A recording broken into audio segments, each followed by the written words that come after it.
YTN 뉴스 FM 슬기로운 라디오 생활. 안녕하세요. 아나운서 최영진입니다. 어제 하루 잘 보내셨는지요? 어제 서울 낮 기온이 35.4도까지 올라서 6월 기온으로는 62년 만에 가장 높았다고 합니다. 오늘도 덥겠는데요. 서울 낮 기온이 33도까지 오르겠습니다. 자, 그래도 더위는 오늘까지만 견디시면 되겠습니다. 내일부터 전국에 장맛비가 내리면서 더위가 아닌 호우에 대비하셔야겠습니다. 지난 주말에 장을 보러 갔는데요. 장바구니에 몇 개 담으니까 이 10만 원이 훌쩍 넘더라고요. 지갑은 얇은데 살 건 많고 참 물가 비쌉니다. 마트에 가면 묶음 라면, 묶음 우유 흔히 보시고 아무래도 묶음으로 판매하는 상품이 저렴하다 보니까 구매를 많이 하게 되죠. 자, 그런데 이런 묶음 할인 상품들이 사라진다고 알려지면서 논란이 있었는데요. 오늘 1부에서 자세한 이야기 나눠보겠습니다. 자, 여러분과 함께 이야기 나눠봅니다. 묶음 할인 판매에 대한 생각도 좋고요. 요즘 장 보는데 너무 비싸다. 물건 조금만 사도 10만 원이 훌쩍 넘는다. 뭐든 좋습니다. 함께 이야기 나눠보죠. 단문 50원, 장문 100원의 정보 이용료가 있는 샵 0945, 우물정 0945번으로 보내시거나 YTN 라디오 애플리케이션 채팅창 이용 가능합니다. 자, 이어서 3분 요가 오늘 리 씨와 함께 하는데요. 생방송으로 진행됩니다. 동작 함께 따라해 보시길 바랍니다. YTN 뉴스 FM 슬기로운 라디오 생활 지금 바로 출발합니다.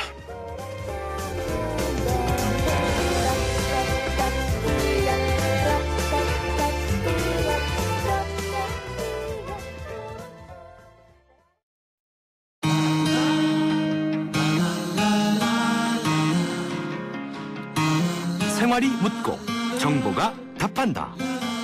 YTN 뉴스 FM 슬기로운 라디오 생활. 네, 1부는 현장의 목소리로 생활 속 이야기 들어봅니다. 조금 전에 말씀드렸다시피 묶음 라면, 묶음 우유, 대형마트 가면 흔히 볼 수 있는 묶음 상품인데요. 한 개 가격보다는 물론 비싸지만 여러 개를 구매할수록 가격이 조금씩 저렴해져서 손이 가곤 합니다. 자, 그런데 이런 묶음 할인 상품들이 사라진다고 알려지면서 혼선이 있었는데요. 어떤 이야기인지 자세한 내용 살펴보겠습니다. 이데일리 이광수 기자 전화 연결되어 있습니다. 안녕하세요. 네, 안녕하세요. 네, 먼저 연결 감사드리고요. 네. 우리 기자님은 마트 자주 이용하십니까? 네, 그럼요. 이제 항상 집 근처에 있는 마트 퇴근 후에 예. 들렀다 가는 경우가 많은데 예. 자주 이용하는 편입니다. 그렇군요. 대형마트에서 장을 보면 하나를 네. 살 걸 두 개씩 사게 됩니다. 기자님은 네. 어떠십니까? 저도 마찬가지입니다. 일단 한 개로 되어 있는 상품보다는 묶여있는 상품이 더 싸잖아요. 예, 예. 저는 우유 같은 경우에는 리터당 가격까지 비교해보는데 단돈 1원이라도 저렴하면은 네. 한 개를 사더라도 그쪽을 선택하는 편입니다. 네, 역시 경제부 기자십니다. 네, 다 얻게 되더라고요. 예, 네. 예. 네. 그런데 이렇게 묶음 할인 판매되는 상품들을 앞으로는 못 사게 된다, 할인이 없어진다 이런 이야기가 들려왔거든요. 네네. 어떤 이야기입니까? 결론부터 말씀드리자면 할인이 없어지는 건 아니고요. 예. 줄어들 가능성은 물론 있습니다. 이제 예. 다만 법으로 가격을 직접 규제한다 이런 것은 아닙니다. 예. 당초 환경부가 제품의 포장 재질, 포장 방법에 관한 기준 등에 관한 규칙이라는 법을 다음 달에 바로 시행하려고 했었는데요. 예. 근데 간단하게 말해서 유통 과정에서 재포장을 하지 못하게 하면서 여기서 발생하는 폐기물을 줄여보자는 법입니다. 생활 폐기물의 35%가 이런 생필품 포장 폐기물이라고 하는데요. 예. 대형마트들에서는 이미 포장된 채로 생산된 제품을 판촉을 위해서 다시 한번 비닐 등으로 재포장을 할 때가 있죠. 대표적으로 우유 보면은 한 팩 옆에 더 있거나 비슷한 유제품이 함께 비닐 포장으로 재포장되는 경우가 있잖아요. 이미 이런 하나의 상품에 추가적으로 하나의 상품을 좀 끼업할 때 한 번 더 포장하는 경우, 그걸 말씀하시는 거죠? 맞습니다. 예, 예. 네, 그런 재포장을 하지 말라는 법입니다. 네네. 하지만 이것이 할인 묶음 판매를 아예 하지 말라는 것으로 좀 알려지면서 좀 논란이 커진 겁니다. 재포장을 하지 말라는 건데 네. 이런 할인 묶음 판매를 아예 하지 말라는 것으로 소비자들이 오해했다. 네, 맞습니다. 예, 예. 그래서 환경부가 가격 규제를 할 의도는 사실 없었다고 저는 믿는데요. 예. 식단 가격에 정부가 개입할 명분도 이유도 없고요. 그런데 이제 환경부가 지난 18일에 발표했던 가이드라인 보도 자료를 보면은 재포장이 해당되지 않은 경우 예시 중에 하나로 예. 가격 할인 등 판촉을 위한 것이 아닌 경우에는 묶어서 팔아도 재포장이 해당되지 않는다 이렇게 서 있는 부분이 있거든요. 그래서 예. 이게 좀 문장이 좀 어려운데 한마디로 말해서 묶어서 할인을 하면 재포장이고 할인을 하지 않으면 해당된다는 건가? 뭐 이로 받아들이면서 예. 좀 업계에 혼선이 있었습니다. 그래서 한 매체에서는 한 교수의 말을 인용하면서 묶음 할인 포장을 규제하는 것은 세계 최초다. 좀 이렇게 보도를 하면서 논란이 커졌습니다. 그래서 예. 뭐 이어서 관련 보도로 뭐 1+1 할인이 사라진다. 뭐 심지어는 뭐 화장품 살 때도 사은품 샘플 받는 것도 이제는 금지다. 뭐 이런저런 보도들이 나오면서 굉장히 반발이 커졌습니다. 그래서 예. 환경부는 그 다음 날이었던 19일에 가격 할인을 규제한 것이 아니다라고 이제 분명히 했지만 논란은 쉽게 가시지 않는 상황입니다. 예. 말씀하신 대로 관련 내용들이 언론을 통해서 전달되면서 소비자들의 원성이 컸습니다. 네, 맞습니다. 예. 이미 이렇게 개별로 나온 제품을 다시 포장해서 조금 할인된 가격으로 파는 것은 사실 소비자들이 물건을 더 싸게 살 수 있는 마케팅 전략이었던 것은 사실이잖아요. 예. 그래서 이제 환경부가 부랴부랴 해명하긴 했지만 일단 기존의 묶음 형태가 안 된다고 하면 어떤 형태로 될 것이며 사실 기업들은 규제에 있어서 되게 보수적으로 대응하는 습성이 있는데 이러한 묶음 판매를 없애버릴 것이다. 이런 우려가 나오는 겁니다. 예. 그래서 이미 뭐 관행적으로 잡힌 마케팅 방법인데 이를 갑자기 바꿀 경우에는 이미 시간이 걸릴 것이다. 이런 전망도 나오면서요. 결국 환경도 중요하지만 소비자의 권리를 전혀 생각하지 않은 것은 아니냐. 좀 이런 얘기가 나오면서요. 좀 반발이 커졌습니다. 예. 그리고 결국 뭐 단가가 올라가면서 기업들 배만 불려주는 건 아니냐. 뭐 이런 뭐 지적도 나왔습니다. 그래서 특히 이렇게 유통 과정에서 묶이는 제품들이 뭐 샴푸나 우유 등 생활 필수품이잖아요. 근데 예. 그런 것 때문에 또 체감이 되게 큰 것들이기 때문에 소비자들의 반응이 좀 거셌습니다. 일단은 환경부의 의도는 좋았지만 좀 네. 커뮤니케이션을 잘못해서 혼란을 네, 맞습니다. 야기시켰다는 비판은 피할 수가 없어 보입니다. 네, 맞습니다. 논란이 되는 키워드 중 하나가 재포장인데요. 네. 조금 전에 설명을 해주셨지만 정확하게 조금 더 자세히 설명을 해주세요. 네. 환경부에서 말하는 이제 재포장 금지법 가이드라인에서 정하는 재포장은요. 예. 이미 낱개로 포장재 출시된 상품을 유통 과정에서 임의로 몇 개씩 묶어서 비닐 같은 걸로 재포장하는 것들을 뜻합니다. 그래서 예. 이미 뭐 공장 출하 당시에 나중에 설명드리겠지만 공장 출하 당시에 이렇게 포장된 것들은 재포장이 아니고요. 예. 이미 낱개로 나왔는데 뭐 대형마트에서 다시 이제 이거를 판촉 용도로 재포장하는 것들 이것들만 뜻합니다. 자, 그렇다면 네. 5개씩 비닐에 포장돼 판매되는 라면 같은 걸 이야기하는 겁니까? 네, 이것도 사실 없어진다 하는 보도들이 되게 많았습니다. 예, 그래서 결론부터 말씀드리자면 이런 제품은 규제 대상이 아닙니다. 아까 말씀드렸다시피 당초 낱개로 나온 상품을 재포장해서 할인하는 경우에만 문제라고 말씀드렸는데 예. 이런 라면은 공장 출고 단계에서 묶음 형태로 이미 만들어지기 때문에 규제를 받지 않는다고 합니다. 그렇군요. 네, 마찬가지로 맥주 코너에서 보이는 6개, 8개들이 맥주를 종이로 묶어서 판매하는 경우도 있잖아요. 그렇죠. 예. 네, 이 역시 공장에서 판촉용으로 묶어서 포장되는 거기 때문에 규제 대상이 아니라고 합니다. 예. 앞으로 퇴근길에 4개, 5개, 뭐 10,000원짜리 맥주를 살 수 없게 된다 이런 이야기도 나왔는데 이 부분도 해당 사항이 없는 거군요.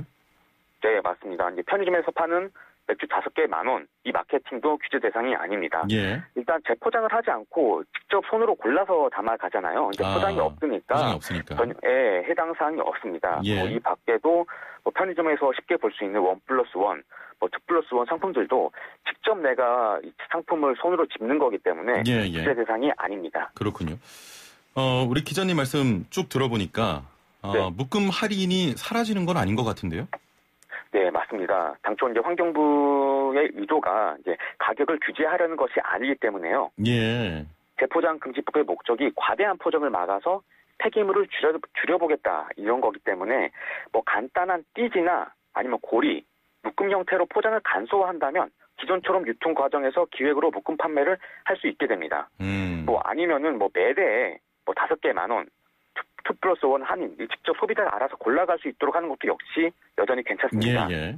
네, 그래서 한마디로 묶음에서 판매할 거면 처음부터 그렇게 포장을 하거나 제품 출시 이후에 할 거면은 포장을 최소화해라. 뭐 이런 의도입니다. 예. 뭐 다만 뭐 띠지나 고리의 경우에는 제품 유통 과정에서 풀릴 수도 있고 제품이 빠져나올 수도 있기 때문에 업체들 입장에서는 좀 불편하다. 뭐 이런 입장도 있습니다. 예. 애플리케이션으로 1971번님께서는 환경부에선 재포장하지 말라는 걸 경제신문에서 라면값이 상승했다고 조금 기사를 냈다고 이렇게 말씀하셨고요. 네네. 밴님께서는 소비자가 혼선을 빚게 한 언론이 가장 문제 아닐까요? 규제의 초점은 그동안 만연하던 과대포장을 막자는 건데요 하셨는데 이 말씀이 맞는 거죠? 과대포장을 막자 이게 취지잖아요. 네, 맞습니다. 예. 그래서 저도 이 보도가 왜 이렇게 나왔을까 보도 경위를 나름대로 분석을 해봤는데요. 예. 이게 이제 그 환경부에서 발표 나오기 전에 이제 기업 쪽에서 이미 흘러나온 정보를 토대로 이렇게 보도가 나왔는데 예. 기업 관계자들이 그 언론이 나온 보도 수준으로 이해를 하고 있었습니다. 그래서 예, 이제 묶어서 할인 판매가 이제 안 되는 것이다. 기업 관계자들이 이렇게 이해를 하고 있었는데 이제 그 정보가 그대로 나오면서 이제 보도가 그렇게 나왔다. 저는 그렇게 분석을 했는데 아마도 이제 환경부 쪽에서는 이제 법을 제정하기 전에 이제 기업 쪽과 먼저 커뮤니케이션 했었는데 그 커뮤니케이션이 원활하지 않으면서 밖에 새어나간 정보도 좀 이렇게 좀 잘못되게 나갔다. 좀 이렇게 나름대로 분석하고 있습니다. 예, 알겠습니다. 자, 그러면 명절 선물 세트도 여전히 판매가 되는 겁니까? 네, 맞습니다. 이제 명절 선물 세트 등 다른 상품을 한 박스에 넣어서 파는 종합 제품 역시 판매될 예정입니다. 예. 환경부는 선물 세트가 낱개로 파는 상품을 재포장했으나 할인 행사를 위한 재포장과는 성격이 좀 다르다. 이렇게 판단했습니다. 선물 세트는 기업이 명절 한 6개월 전부터 전용 금형을 제작하는 등 묶음 상품이 아닌 개별 상품으로 볼 수 있다는 이유에서입니다. 예, 알겠습니다. 자, 일단은 소비자들 입장에서는 우려했던 것보다는 다행인 상황입니다. 묶음으로 포장을 간단히 하면 대체 가능하다는 건데 이 띠지나 테이프로 좀 포장을 간단히 하자 이런 이야기 나오거든요. 이것도 역시 폐기물 아닙니까? 네, 맞습니다. 사실 띠지나 테이프도 사실 폐기물이죠. 다만 기존의 포장보다는 발생되는 폐기물의 양이 적을 것이다. 좀 이런 게 환경부의 입장입니다. 근데 하지만 이제 묶음으로 포장하는 이유는 박리담의 전략을 사용하겠다는 거잖아요. 그래서 좀 비용이 적게 들어야 그만큼 할인도 가능합니다. 하지만 띠지나 테이프 작업은 좀 사람 손이 많이 가서 인건비 부담이 커진다고 합니다. 그래서 포장에 비용이 들어가면 사실상 1+1 한다고 해도 할인이 어려워질 수 있다. 이런 업계의 반응이 좀 있었고요. 또 그만큼 상품이 많이 안 팔릴 수도 있다. 사실 저 같은 경우에도 하나만 필요하지만 저렴하면은 하나를 더 살 수 있는 이렇게 하면서 두 개를 사는 경우가 있는데 그렇습니다. 업체 입장에서는 이러면 매출이 줄어드는 것 아니냐 이런 우려가 있습니다. 그래서 그리고 비닐이나 종이를 활용해서 이제 마케팅했던 기업들은 새로운 포장에 대한 것들을 다시 만들어야 되고 그런 공정을 다시 이렇게 만들어야 되는데 이런 걸 대응할 시간이 좀 부족하다 이런 지적도 있었습니다. 그래서 업계에서는 묶음이나 할인 판매 형태가 굉장히 다양한데 이런 가이드라인이 좀 더 구체적이고 촘촘해야 되지 않냐 이런 목소리 있는 상황입니다. 재포장 부분은 이 정도면 정리가 되는 것 같습니다. 또 하나 지적되는 부분이 창고형 할인마트나 온라인 업체는 이런 규제에 해당되지 않는다고 알려지면서 역차별 아니냐 이런 지적도 있었거든요. 이 부분은 어떻습니까? 네, 맞습니다. 이거 당초 환경부 공식 가이드라인이 나오기 전에 이렇게 보도가 이렇게 나온 부분이 있고요. 또 이후에 또 환경부 가이드라인이 발표됐는데 이러한 내용이 없었습니다. 그렇기 때문에 오히려 약간 오해를 키운 부분이 있는데 말씀드리자면은 사실은 아닙니다. 그래서 이런 창고형 할인 매장이나 온라인 유통업체 같은 경우에도 마찬가지로 똑같이 규제 대상이 됩니다. 그래서 환경부는 추후 해명을 통해서 창고형 할인마트나 온라인 업체도 오프라인 매장과 똑같이 법규에 적용을 받을 대상이었다. 다만 아직까지 이렇게 구체적인 가이드라인을 만들지 못했다. 이렇게 해명했습니다. 알겠습니다. 이런 내용들은 언제부터 시행이 되는 겁니까? 네, 환경부가 한 발 물러났습니다. 당초는 다음 달부터 시행할 예정이었는데 지금까지 지적된 논란이 된 부분들을 원점에서 재검토하고 환경부는 업계와 충분한 논의를 거쳐서 관련 규정을 보완한 다음에 내년 1월부터 관련 규제를 시행하겠다고 밝혔습니다. 네, 구체적으로는 7월부터 9월까지 석 달 동안 세부 지침을 재검토하고요.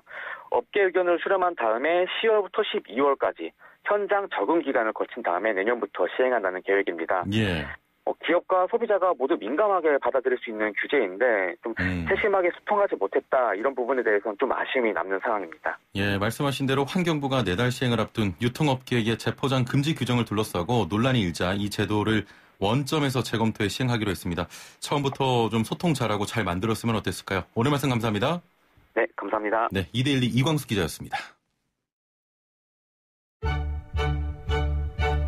생활의 달인이 되는 법이요?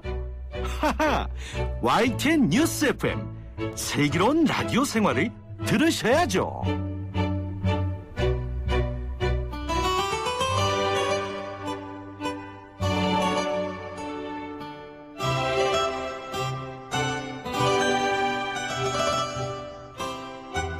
네, 생활의 달인이 되는 손쉬운 방법 YTN 뉴스 FM 슬기로운 라디오 생활과 함께하는 건데요. 매일 3분씩 건강한 자세에게 달인이 되는 시간입니다. 리 씨와 함께하죠. 안녕하세요. 나마스테. 네, 나마스테. 오늘 어떤 자세입니까? 네, 여러분 오늘은요 제가 이 움츠러들었던 말린 어깨를 활짝 펴주는 동작을 준비했는데요. 예. 사실 이 동작은 지난번에도 몇 번 알려드린 적이 있거든요. 그런데 오늘은요 좀 특별하게 벽을 이용할 겁니다. 아, 벽을요? 네. 네, 여기서 벽을 어떻게 사용해야 되죠? 제가 이렇게 뒷벽으로 가서 예. 이 동작을 알려드릴 텐데요. 예. 우리 청취자 여러분들, 벽이 이제 회사에도 있고 집에서도 있잖아요. 그래서 예. 어디서든 벽만 있다면 이 동작 따라 하실 수 있고요. 예. 만약에 벽에 이제 다가가기 힘드신 분들은, 뭐 책상 앞에서나 의자 앞에서나 예. 이 동작 따라 해주셔도 좋으니까요. 한번 바로 배워보도록 할까요? 예, 일단은 벽을 이용한다니까 궁금합니다. 네, 빨리 소개를 해주시죠. 네, 먼저 제가 좀 뒤쪽으로 가서 벽을 예. 이용해서 한번 보여드릴게요. 예.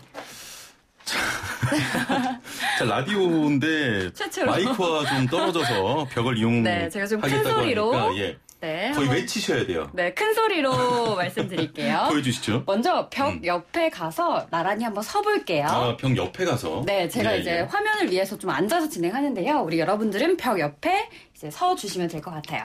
그 상태에서 뒷다리를 뒤로 조금 벌려서 예. 앞발과 뒷발의 간격을 조금 벌려 볼게요. 그 상태에서 제가 지금 왼쪽 어깨를 벽 옆에 두고 있거든요. 예, 예. 왼팔을 등 뒤로 뻗어서 왼손바닥으로 벽을 움켜쥐듯이 벽에 맞닿아 볼게요. 예. 그 상태에서 앞발로 무게중심을 움직이면서 나의 어깨, 몸통을 앞쪽으로 좀 살짝 기울여 볼게요. 네, 우리 최영지 아나운서가 벽에 이제 딱 붙여지지 않고 있기 때문에 이 동작이 잘 안 되는데요. 좀 자세히 보여드리면 이렇게 하면 돼요.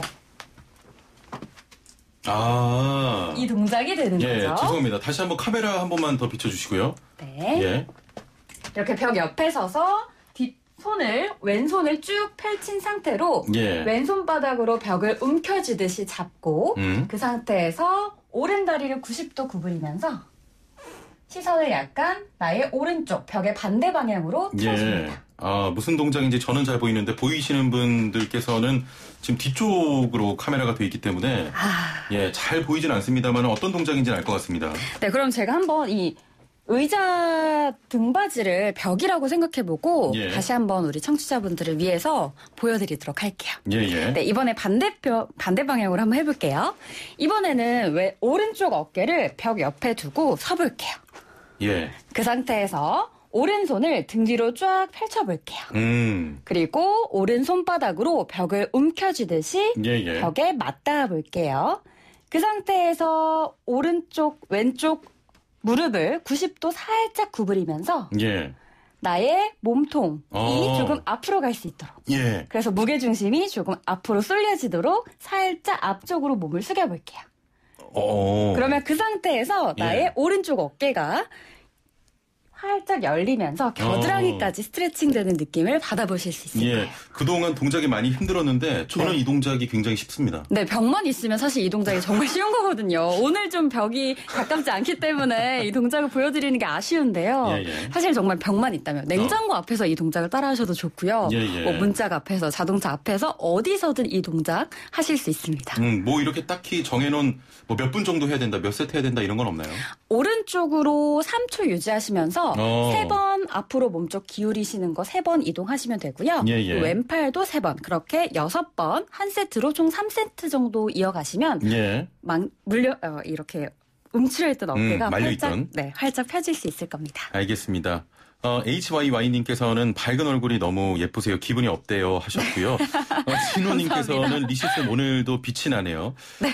그리고 은님께서는 시원해요 하셨고 오늘 동작 전체적으로 너무 쉽고 좀 시원하다고 하셨습니다. 오늘 동작 진짜 쉽죠. 예, 벽만 있으면 사실 정말 여러분 다 따라하실 수 있으니까요. 예. 우리 형진 아나운서도 이제 어깨 좀 피시죠. 말려있나요? 네. 알겠습니다. 자, 3분 정도 리씨와 함께했습니다. 감사합니다. 나마스테. 네, 나마스테.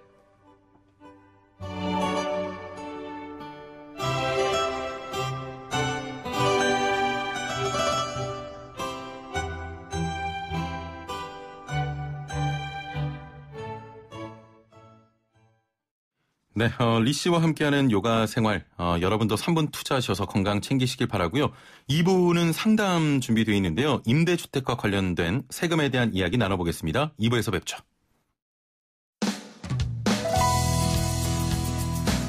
슬기로운 라디오 생활 2부에서는 건강, 세금, 자동차, 부동산, 노동 분쟁까지 생활 속 궁금증과 상식들을 속 시원하게 풀어보는 상담실이 마련됩니다. 상담이 필요하신 분은 유료 문자 샵 0945, 우물정 0945번이나 YTN 라디오 전용 애플리케이션 예스 채팅창을 통해 참여하실 수 있습니다.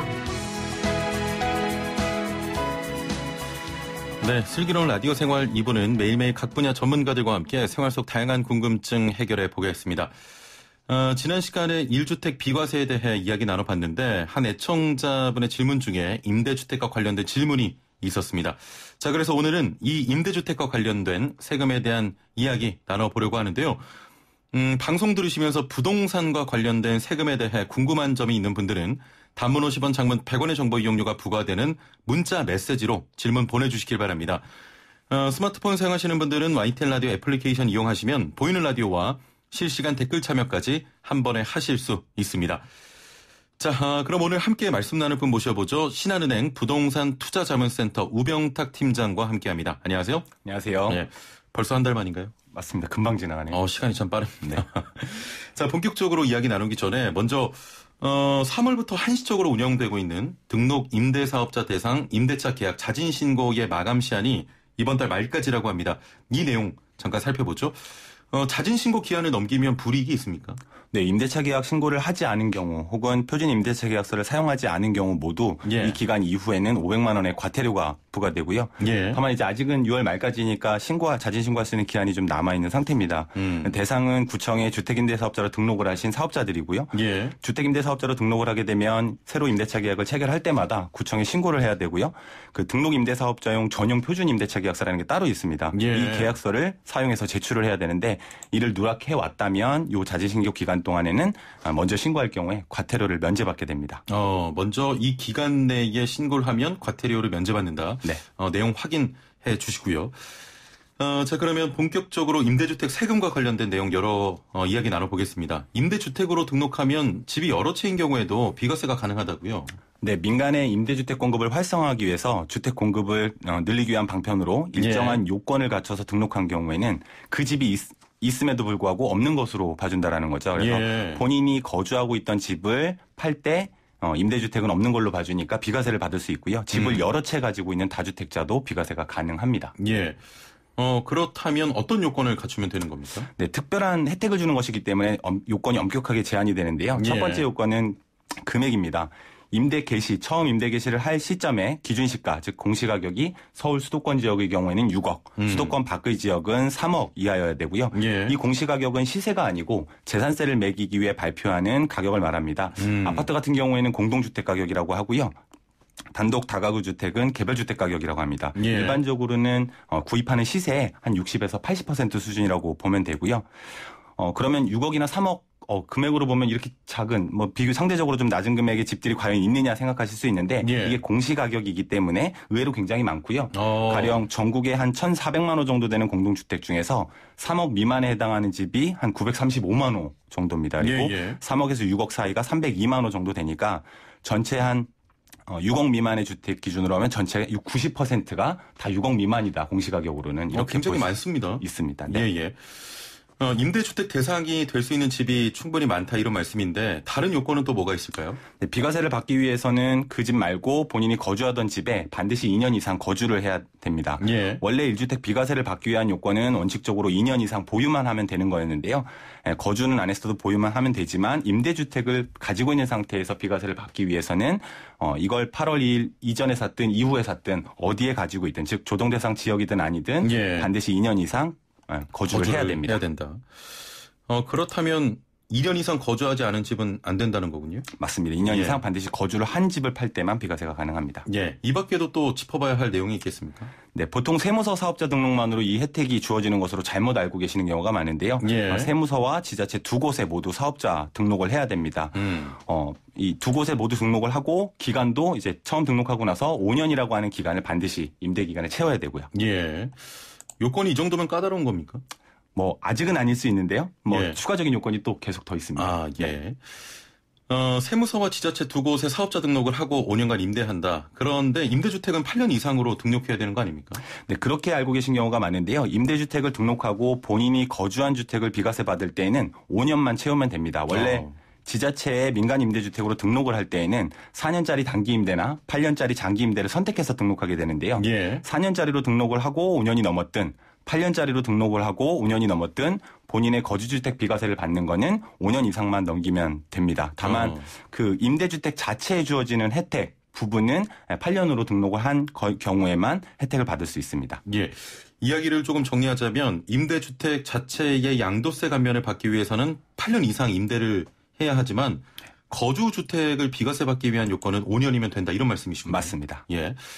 자, 혜택을 받는 만큼 임차인들을 위해서도 잘 지켜야겠습니다. 아까 임대주택으로 등록하면 본인 거주주택에 대한 비과세 말고 그 임대주택을 팔 때 양도세 감면도 받을 수 있다고 하셨는데 그 부분도 설명을 부탁드릴게요. 네, 그 임대주택에 추가로 주어지는 이 혜택 부분은 장기 일반 민간 임대주택 이름이 좀 어렵죠? 장기 일반 민간 예. 임대주택입니다. 원래 이 이름이 예전에는 좀 쉬웠습니다. 중공공 임대주택이라고 불렀었고요. 어쨌든 이 중공공 임대주택이라고 하는 혜택, 그 임대주택 자체의 양도시에도 감면을 받을 수 있는데요.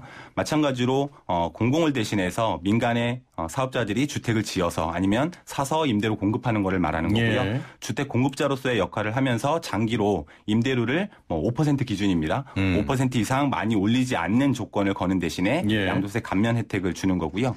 15년도부터 18년도까지는 국민주택 규모 이하의 주택을 사서 임대 등록을 한 경우에 10년을 채우게 되면 양도세가 100% 감면됐습니다. 예. 다만 이제 이거는 등록 기간이 이제 끝났고요. 대신 지금은 22년 말까지 등록을 해서 8년 또는 10년을 채우게 되면 장기보유특별공제를 50% 혹은 70%까지 받을 수 있습니다.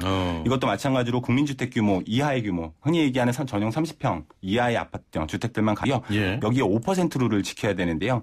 처음에 설명드린 본인 거주주택 비과세와는 다르게 임대주택 자체에 대한 감면은 가격에 대한 제한은 없습니다. 그러니까 공시가격이 그 이상 되는 것들도 예. 대상은 됩니다. 원래 없었었고요. 다만 지난번 9.13 대책 때 그러니까 18년 9월 14일 이후부터 새로 사서 임대주택으로 등록하는 것들은 이제부터는 이제 면적 조건 외에 그 금액 기준 마찬가지로 6억, 3억 이하로 제한이 좀 됐습니다. 그래서 지금 현재는 새로 사서 등록하시는 경우에는 6억, 3억 이하여야 됩니다. 예, 예. 일단은 말씀하신 내용 들어보니까 혜택은 정말 다양한 것 같습니다. 자, 그러면 반대로 임대주택 등록할 때 좀 주의해야 될 점이 있을까요?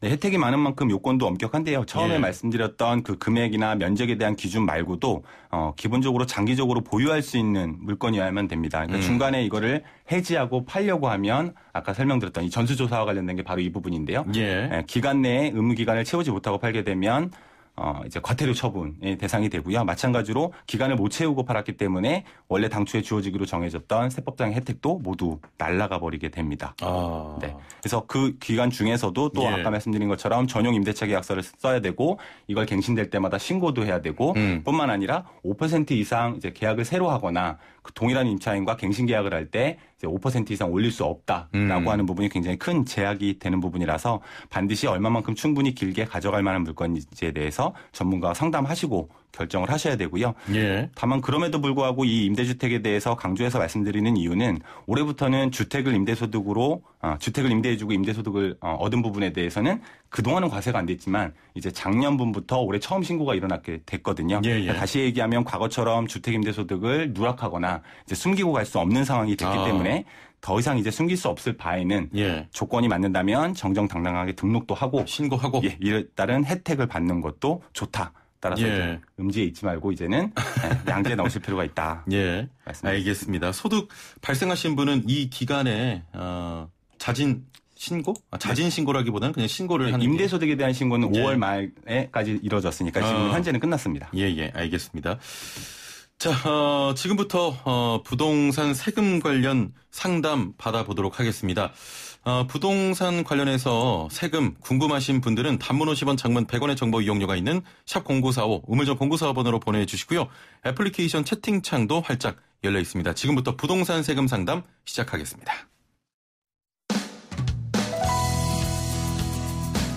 슬기로운 라디오 생활 2부에서는 건강, 세금, 자동차, 부동산, 노동 분쟁까지 생활 속 궁금증과 상식들을 속 시원하게 풀어보는 상담실이 마련됩니다.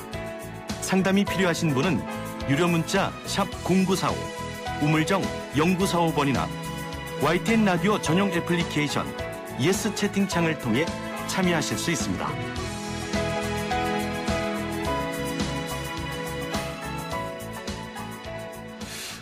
네. 9264번님, 임대사업자 폐업신고를 구청에 했는데 세무서에서도 폐업신고를 해야 합니까? 라는 질문이네요. 네, 구청에 사업자 등록을 폐업하셨으면 그 내용을 가지고 세무서에서도 가셔서 역시 사업자 등록을 말소하셔야 됩니다. 예.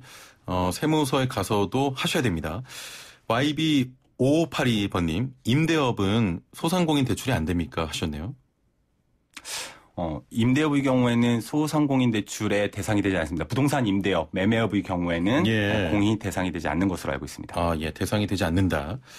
8243번님, 수도권에 임대주택으로 등록한 집이 있습니다. 이와는 별도로 가족이 2년 이상 거주한 집을 팔아야 하는데 임대주택은 등록하고 아직 3년밖에 안 지났습니다.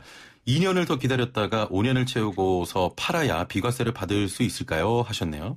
네, 2년 이상 거주한 본인 거주주택을 비과세 받을 때는 임대 등록한 집은 최소 5년 이상 임대를 채워야 되지만 그 조건은 사후적으로 지켜도 가능합니다. 즉 본인 집을 먼저 팔더라도 비과세는 먼저 받고 다만 비과세를 받고 나서 그 임대주택을 5년의 임대기간 동안 채우지 못하게 되면 당초에 본인 거주주택에 대해서 비과세 받던 세금은 다시 토해내셔야 됩니다. 굉장히 두렵습니다. 토해내야 됩니다. 9550번님. 임대주택으로 등록한 집이 등록할 때는 6억 원 미만이었지만 지금은 가격이 올라서 6억 원을 훨씬 넘었습니다. 이런 건 괜찮을까요? 하셨네요. 네, 임대 개시 시점에서 6억 원, 수도권 밖은 3억 원 이하였다면 그 후에 공시가격이 올라가는 건 괜찮습니다. 당연히 그렇고요. 그렇지 않다면 아무도 등록을 안 할 테니까요. 네. 일단 괜찮은 것으로. 네, 맞습니다.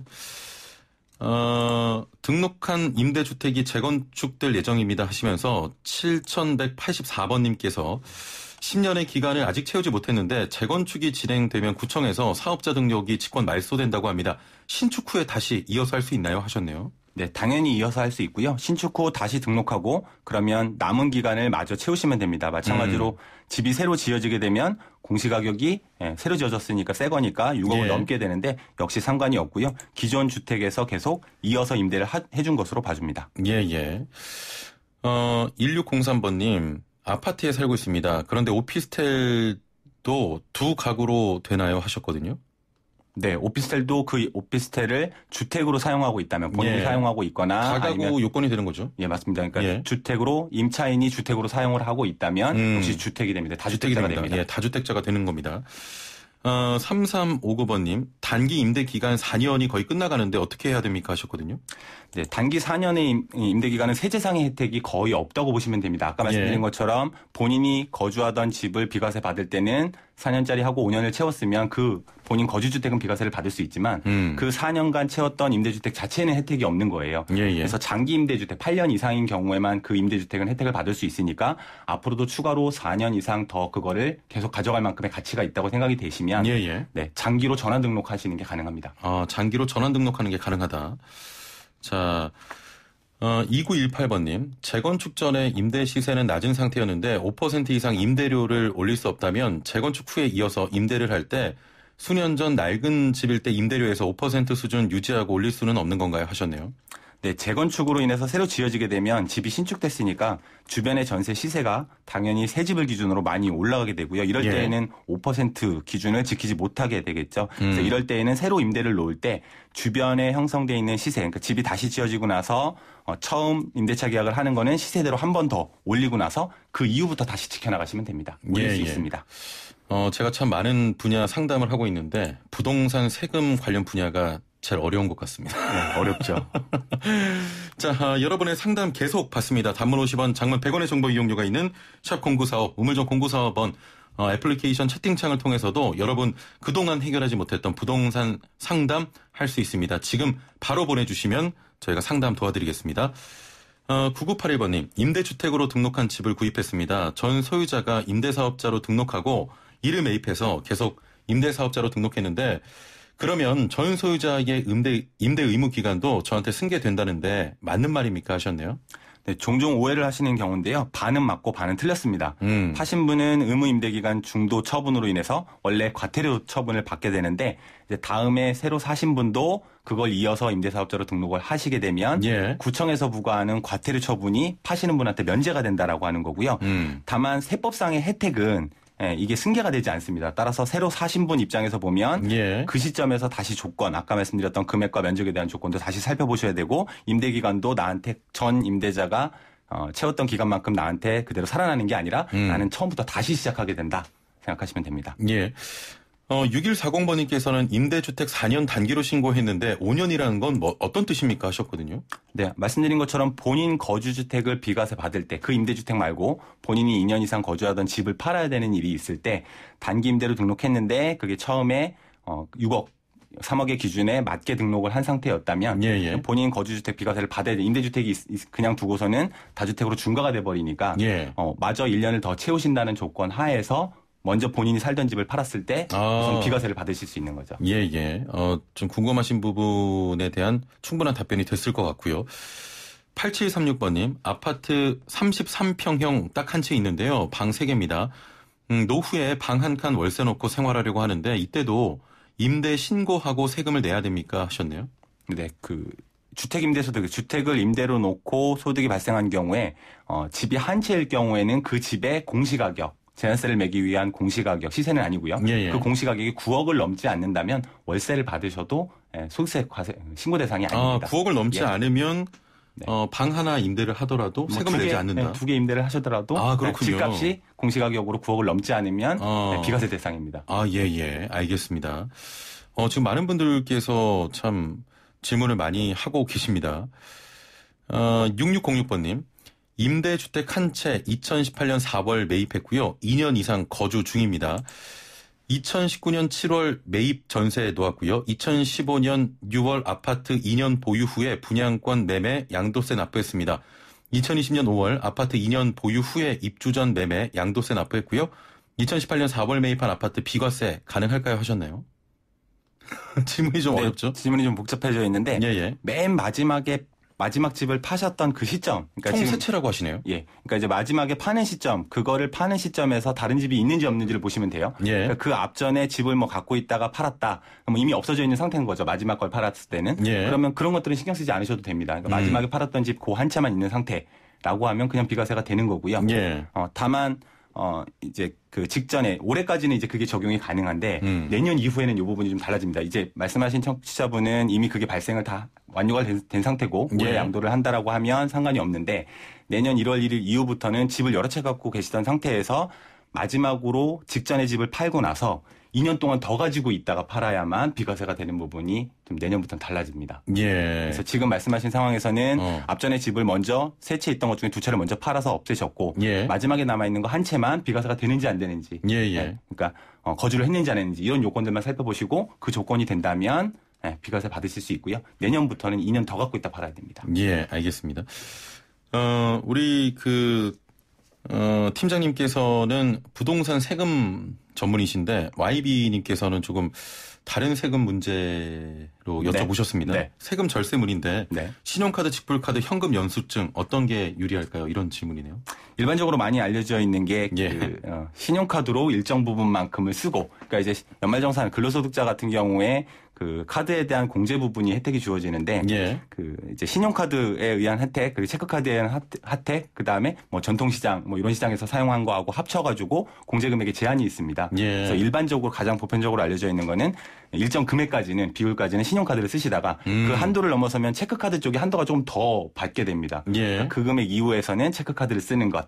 예, 요게 방법일 수 있는데, 신용카드를 섞어서 쓰라고 말씀드리는 거는 신용카드 같은 경우에는 체크카드보다 이제 여러 가지 혜택, 할인 혜택들이 있기 때문에 그렇게 말씀을 드리는 거고요. 예. 세금 측면에서만 놓고 보자면 그냥 체크카드 쓰시는 게 가장 좋습니다. 아, 그렇군요. 알겠습니다. 2283번님, 집사람과 제가 각각 집이 둘인데 팔 때 얼마나 세금을 부담하나요? 어떤 불이익이 있습니까? 하셨거든요. 각각 한 채이실까요? 아니면 각각 두 채씩 네 채이신 상황이실까요? 지금은 문자로 보기에는 각각 집이 둘이라서 총 네 채 같긴 하지만 혹시 한 채라고 따졌을 때 네, 두 가지 일단 다 생각을 해보면요. 예. 그러니까 각각 한 채씩 두 채를 갖고 있으면 이제 양도세에서는 이걸 그 인별로 계산하는 게 아니라 세대를 기준으로 봅니다. 그러니까 가족 전체를 보기 때문에 가족 전체적으로 집이 두 채가 되시는 상황이신 거죠. 예. 그러면 이게 이제 이 집들이 어디에 있느냐가 관건인데요. 이게 가령 예를 들어서 두 채 다 서울에 있다. 아니면 서울이 아니더라도 수도권 지역에 조정 대상 지역이라고 하는 규제 지역에 있다라고 하면 둘 중에 하나를 팔았을 때 2주택으로 중과가 됩니다. 그럼 원래 냈어야 되는 세율보다 10%포인트만큼 더 중과가 된다라고 생각을 하시면 됩니다. 예. 네. 알겠습니다. 뭐 내 채여도 마찬가지고. 내 채일 경우에는 3주택 중과니까 세율이 조금 더 올라갑니다. 예. 20%포인트만큼 더 올라갑니다. 알겠습니다. 4667번님, 신축 주택상가인데요. 지금 주위상가 임대가 안 돼서 싸게 임대를 했는데 주위상가가 형성이 되면 임대료가 많이 오를 건데 지금 임대에서 5%만 올려야 합니까? 많이 올리면 불이익이 있을까요? 하셨네요. 말씀드린 것처럼 등록임대 사업자에 대해서만 세제상 혜택을 받기 위해서 구청에도 등록을 하신 분들의 경우에만 5% 룰이 적용되는 거기 때문에 그게 아니라 이제 세무서에는 사업자 등록을 했다 하더라도 구청에 민간임대주택으로 등록을 하신 게 아니라면 그건 시세대로 옮기시더라도 전혀 문제는 없습니다. 다만 상가 같은 경우에는 소액임차인들이 상가주택이라고 하셨으니까 상가 같은 경우에는 소액임차인일 경우에 상가의 소액임차인일 경우에는 상가임대차보호법에서 정하고 있는 룰이 있습니다. 그때는 통상 한 9% 이상은 올리지 못하게 되어 있어서 그 부분만 지킨다면 다른 이상은 없습니다. 예, 알겠습니다.